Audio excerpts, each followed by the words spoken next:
Senator, what's your perspective on the status of funding the government before September 30th? Are you optimistic you can avoid a shutdown, and what's your red line? I mean, I don't really know, but what I do know, and I've always going to guarantee, like I'm always going to vote to keep the government open. I've been consistent through the entire time. I really led that charge as the Democrats back in March, and I said I'll be there back in September, and I will be. Never, ever, ever shut our government down. It was wrong when the Republicans threatened to do that, so it's wrong if our party should do that. We should find a way to keep it open. That's a core responsibility. I mean, that's pathetic. Do you worry that some of these congressionally appropriated funds, though, that the president ultimately uses pocket rescissions to undo or other methods, do you worry that? I'm not. I mean, that's tiny amounts. $9 billion out of what this for the other kinds of things.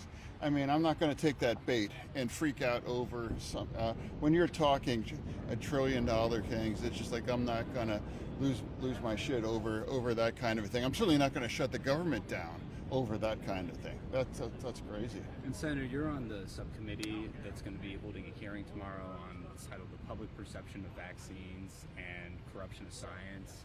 What do you make of that hearing? Can you give us a preview of what you will be asking some of the? Well, I mean, I agree with the president.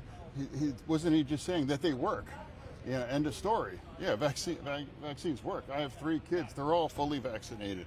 You know, I've had the COVID vaccines throughout the pandemic. I believe in it. I'll put it in my own veins, and I think others should too. But for me, I really should be a conversation. And I'm disappointed, quite honestly. I've met with RFK twice, and he expressed that he's not going to try to damage or destroy vaccination here in our nation there too. That's one of the reasons why I met with him. It's like I really want to hear him, directly about that. So he was never anti-vax. He never was. He expressed that. And Senator, on the findings from the House Oversight Committee on this alleged birthday book, this note that the president allegedly wrote to Jeffrey Epstein for his birthday, do you have any comment on that and the drawing that goes with that? I don't think the Epstein thing is the big thing. I don't know. Release it. I don't know. Fair. But it's strange. I mean, the Democrats, we've had that for 4 years. We didn't release that. I don't know why we didn't do that. So for now, release it. But I don't think that's going to, it's this idea that suddenly that's going to be the one thing that's going to, take out Trump. I don't believe that what that is.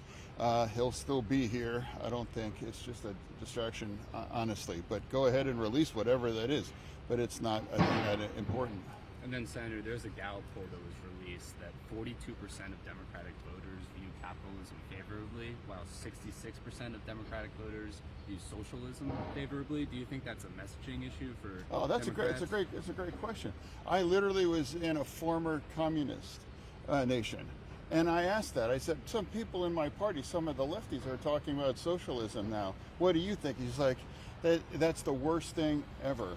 You would never want to live here. I've lived through that kind of a thing. You're going to need a reality check if you ever adopt any of those things. Like you are morons. It's like it was a nightmare for us, and now we are a free market nation. It was Croatia. And they just like, thank God we've been freed from that.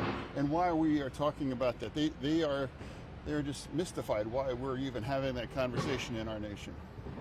Thank you, sir. Thank you, Senator. Thanks for stopping.